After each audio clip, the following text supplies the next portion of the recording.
हम सच्चाई को बयान कर रहे हैं, इसलिए दुनिया उसको कबूल कर रही है। हम सुलह सफाई चाहते हैं, अगर कोई सुलह करना चाहे तो, और अगर मैली आंख से देखेंगे तो हमें आंख निकालना भी आती है। पाकिस्तान जो है उसने, हम देख रहे हैं कि सिफारती महाज पर भी अब एक बड़ी कामयाबी समेट ली है। भारत को एक बार फिर से आलमी फोरम पर मुंह की खाना पड़ी है। चीन में मुनक्किदा शंघाई ताउन तंजीम के वज़ीर दिफा के इजलास में भारत ने हस्बे रिवायत पाकिस्तान के खिलाफ जहर उगलने की कोशिश की और पहलगाम वाक़े को पाकिस्तान से जोड़ने की नाकाम साजिश की, मगर इस बार उसे न सिर्फ जबरदस्त रद्दअमल का सामना करना पड़ा बल्कि पूरी तंजीम ने भारतीय प्रोपेगेंडे को मुस्तरद करते हुए उसे बैनुल अक़वामी फोरम्स पर रुस्वा कर दिया। भारत को झटका उस वक्त शदीद लगा जब मुश्तरका एलामिये में भारतीय झूठे बयानिए को न सिर्फ तस्लीम करने से इनकार कर दिया गया बल्कि जाफर एक्सप्रेस पर होने वाले दहशतगर्द हमले की भी शदीद मजम्मत की गई और भारत को बलोचिस्तान में होने वाली दहशतगर्दी और बदअमनी का जिम्मेदार भी ठहरा दिया गया।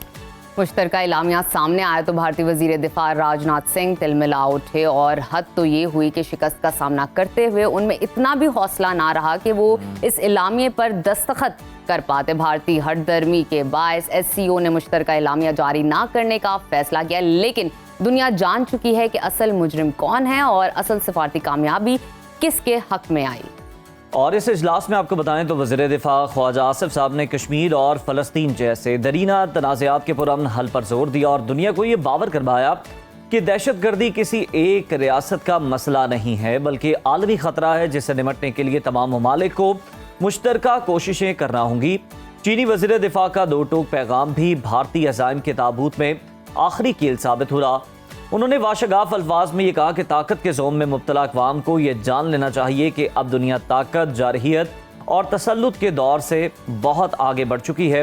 अब बाहमी तरक्की, अमन और ताउन का वक्त है। इस सिफारती कामयाबी के साथ एक और बड़ी पेशरफ्त ये सामने आई है कि आइंदा माह पाकिस्तान अक़वाम मुत्तहिदा की सलामती कौंसिल की सदारत संभालने जा रहा है और पाकिस्तानी मुस्तकिल मंदूब आसिम इफ्तिखार की अक़वाम मुत्तहिदा के, आपको बताएं कि सेक्रेटरी जनरल एंटोनियो गुतरेस से ज़मन में मुलाकात भी हुई है और हम इस पर भी जो है मज़ीद बातचीत करेंगे। लेकिन आपको ये बताएं कि अगर हम देखें तो वज़ीर दिफा ख्वाजा आसिफ साहब जो हैं, हम देख रहे हैं कि उन्होंने अब भी जो पाकिस्तान का मौक़िफ़ है वो पूरी दुनिया के सामने इस तरह से रखा कि जब ये पहलगाम वाक़या हुआ, क्योंकि उससे पहले जाफर एक्सप्रेस का बड़ा अफसोसनाक वाक़या हुआ जिसकी पूरी दुनिया ने मजम्मत भी की, लेकिन भारत उस पर बात करने से भी कतराता है और उसका जिक्र करना भी कहीं पे मुनासिब नहीं समझता और जितनी कोशिश होती है उस पर पर्दा डालने की करता है।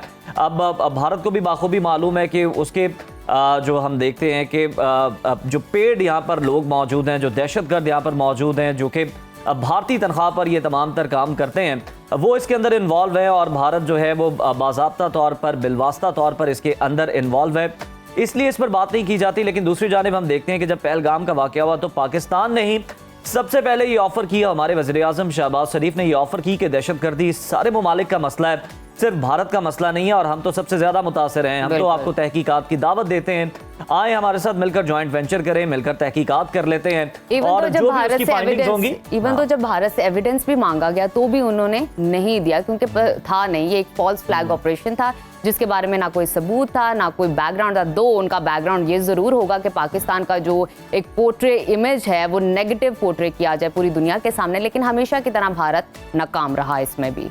बिल्कुल जी, भारत नाकाम रहा और मुंह की खाना पड़ी और हम देख रहे हैं कि उसके बाद जो डेलीगेशन गए, पाकिस्तान का डेलीगेशन गया जो कि इतना बड़ा नहीं था भारतीय डेलीगेशन के मुकाबले में। पाकिस्तान का जो सिफारती डेलीगेशन था उसकी हमने देखा जो सरबराही कर रहे थे वो बिलावल भुट्टो जरदारी साहब कर रहे थे जो कि पहले वज़ीर ख़ारजा भी रह चुके हैं। और इंडिया की तरफ से हमने देखा कि जनाब उन्होंने मोदी साहब ने हुकूमत बीजेपी की है लेकिन कांग्रेस के रहनुमा को चुना गया, शशि थरूर साहब को चुना गया, एक बहुत बड़ा वफ्द था। और फिर हमने देखा जिस तरह आपने भी वो मनाजर देखे होंगे ना कि वो दूसरे ममालिक में गए तो किस तरह से गुनगुना रहे हैं और वहाँ पे शामें जो है वो मनाई जा रही हैं, तो उस पर भी बड़ी भारत के अंदर ले दे हुई कि ये गरीब टैक्स पेयर्स का पैसा है। लेकिन इससे साबित ही होता है, उनकी सीरियसनेस साबित होती है कि वो कर कुछ नहीं सके और फिर पाकिस्तान ने दिफाई महाज पे तो कामयाबी समेट ही ली थी, सिफारती महाज पर पाकिस्तान ने बड़ी फिर जो है वो कामयाबी समेटी, पूरी दुनिया को जो है अपना मौक़िफ़ बयान किया। और अब हम देख रहे हैं कि SCO के अंदर भी उसी का ये नतीजा है, उसी का समर है कि पूरी दुनिया हमारे मौक़िफ़ के साथ खड़ी है। बात कर लेते हैं इसी सारे मामले पर। साबिक सिफारतकार नाइला चौहान साहिबा हमारे साथ मौजूद हैं। Naila Sahiba, good morning and welcome to Suno Pakistan. हम देख रहे हैं कि इसी इजलास में पाकिस्तान को बड़ी कामयाबी मिली और भारत की तमाम साजिशें नाकाम हो गई हैं। एससीओ ने भारतीय प्रोपेगेंडे को भी मुस्तरद किया और साथ ही दहशतगर्दी जो कि भारत की जानिब से की जाती है उसको बेनकाब किया। आप पाकिस्तान की से कितनी बड़ी कामयाबी तस्वुर करते हैं?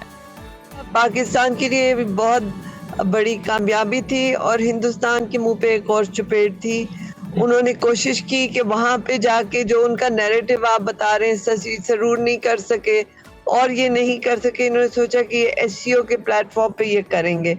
अव्वल तो ये एससीओ के प्लेटफॉर्म के मैंडेट के खिलाफ है कि मेंबर कंट्रीज एक दूसरे के ऊपर उंगलियां उठाएं, जो कि भारत का जो था वो मतलब एक बदनीयती थी और वो चाहते थे कि पाकिस्तान के पहलगाम में टेररिज्म के ऊपर इल्जाम जो है उनका उसे उनके डॉक्यूमेंट में डाल दें, जो कि दुनिया में किसी मुल्क में माना नहीं।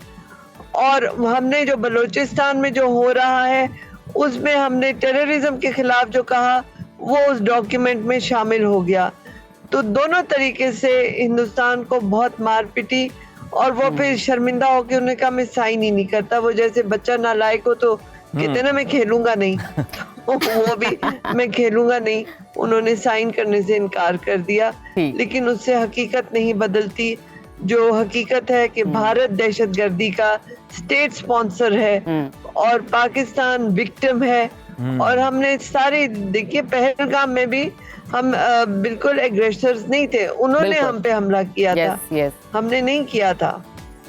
अच्छा नायला साहबा, मैं आपसे जानना चाहूंगी कि भारतीय वजीर दिफा ने हटदर्मी का मुजाहरा करते हुए मुश्तरका इल्लामिये पर दस्तखत नहीं किया, जैसे कि अभी भी आपने एक्सप्लेन किया, जो एक बदख्वासी की कहा जाता है, इलामत समझा जाता है। इल्लामिये पर दस्तखत ना करना, इसके भारत पर आलमी सतह पर किस तरह के असरात मुरतब होंगे, बताइएगा। देखिए वो दस्तखत करें या ना करें, दुनिया ने तो वो डॉक्यूमेंट बना लिया और वो ऑब्वियसली कंसेंसस के बगैर अडॉप्ट नहीं हो सकता। लेकिन जो दुनिया का मौकफ है वो एक दुनिया का वो अपनी रविश पे चलाएंगे और वो भी बेबुनियाद, वो तो नहीं होगा। अच्छा नायला साहब, एससीओ जैसे बड़े प्लेटफॉर्म पर भारत को सुबकी का सामना करना पड़ा, क्या इससे ये समझा जाए कि मोदी अब आलमी सतह पर आइसोलेशन का शिकार हो चुका है, या इस हवाले से पाकिस्तान को मजीद भी कोई काम करने की जरूरत है?